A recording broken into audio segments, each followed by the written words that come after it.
Yo, what's up guys, it's Overlord469 and welcome to a new Star Wars The Clone Wars review for episode 2 of season 7, A Distant Echo. I'm here with my friend, John Cena the Great. Hola, señoritas. So today we're going to be going over the plot, what I thought and what I liked and what I disliked about the episode, and ultimately on what I would rate it from a scale of 1 to 5. Like I did with the last episode, Bad Batch, I'm going to be comparing it with the Legacy episode at the very end. So yeah, let's get started. So the episode first starts off with Anakin, Rex, and Hunter talking about their plan to go get Echo from Skako Minor. But then Anakin is all like, Rex, we have a thing to do. So they go to the barracks. Anakin and Padme start talking in the barracks, and Rex is guarding outside. But then Obi-Wan starts coming, and then Rex is all like, uh-oh.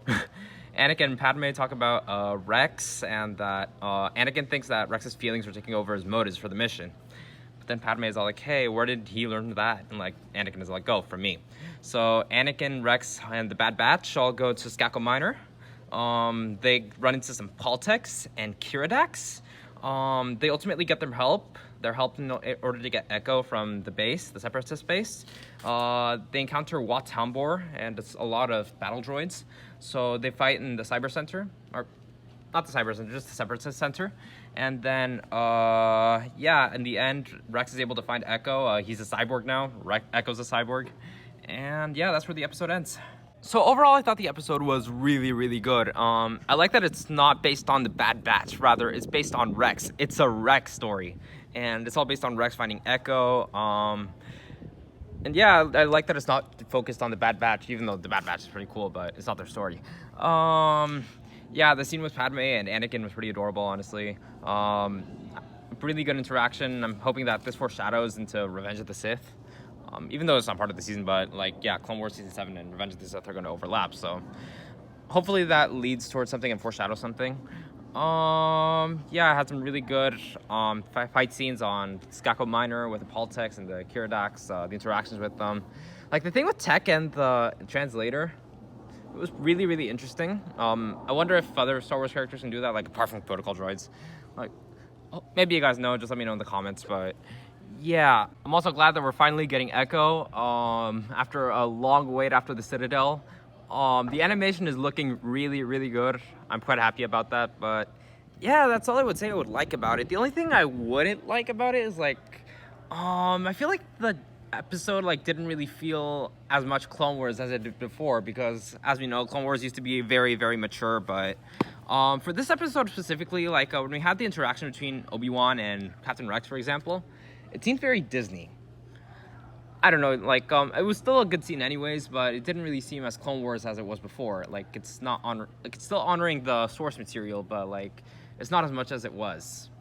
I understand that Disney's trying to make everything kid-friendly, but yeah, still the scene was pretty good. I don't know why. I felt like some of the characters looked a bit weird.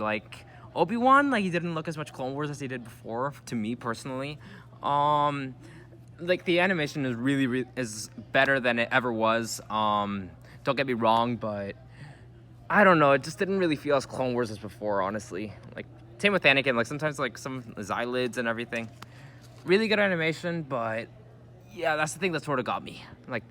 Like that one little interaction, at the beginning with the Padme scene and Captain Rex and Obi-Wan, and the animation, yeah. So despite what I said about the animation and the plot, I still think the episode deserves a 5 stars. That was a really good episode. I'm hoping Disney keeps up the pace, but yeah, that's pretty much it. So now we move on to the comparison between the original Legacy unfinished episode of A Distant Echo and the new one released on Disney Plus today.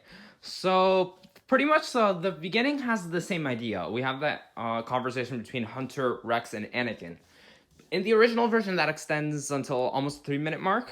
We have Hunter, Rex, Anakin, and then Obi-Wan just comes into the mix. Hunter leaves. That still happens in the new version, but that interaction with Rex, Obi-Wan, and Anakin, it's portrayed a little differently in the new episode. So in the new episode, obviously we have that thing that Anakin hints at. So then Anakin goes to the barracks, right, and he talks with Padme, and Rex is guarding. And that's when we have an interaction between Rex and Obi-Wan. That was different compared to the 2 episodes. The 2 episodes are portraying the interaction very differently. But then a very big thing that you probably noticed in the episode was the removal of the nose art scene. If you watch the unfinished episodes. I mean, that was pretty inappropriate, but very, very funny. I mean, with the Naboo senator on the ship.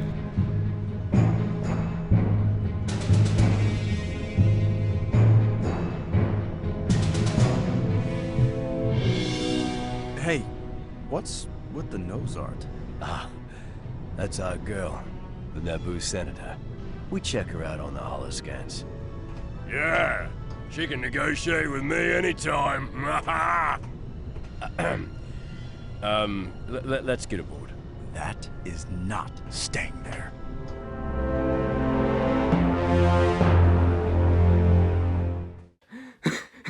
That was pretty funny. Not gonna lie, but yeah, Disney's trying to be kid friendly and everything, so it's understandable that they had to remove it, but I'm actually not mad that they didn't remove it because the scene with Anakin and Padme was very adorable. I really liked it. I feel like they made up for the removal of the nose art, but yeah, like that's pretty much yeah. They got it up to the like 3-minute mark in the original episode, and here in the new one we went up to 5 minutes on the Anaxis space. So then after Anaxis, we have that interaction on Skako Minor between the Politics, the Kiridax, and the Bad Batch with Anakin and Rex, right? So what happened in like comparing the original to the new episode? It was mainly a reorganization of scenes. Like we went straight to the Politics and everything, but in the original version, there was a scene of Wat Tambor and Admiral Trench just talking to each other about the clones. So that scene in the new version was pushed later. I guess it just made sense in this new version to have the people like the Rex, Anakin, and the Bad Batch just go straight to Stacko Minor and start interacting with these new people. Everything else is pretty much the same. It's just like new dialogue. Like for example, like just before the clones start entering the base, Anakin and Rex have that talk, right? Like Rex like had a completely new set of dialogue, for example, or there was a new set of dialogue added like when Rex went up to Wrecker. And like the clones started punching each other and everything. Yeah, so it was mainly just a reorganization of scenes and addition of dialogue. That just goes until the end of the episode. But yeah, that's pretty much it for the comparison of the episode. Thanks for watching, guys. My friend John Cena the Great wanted to send a quick message. John Cena out. Let's delete this. This is so bad. Thanks for watching, guys, and I'll see you in the next one. Peace.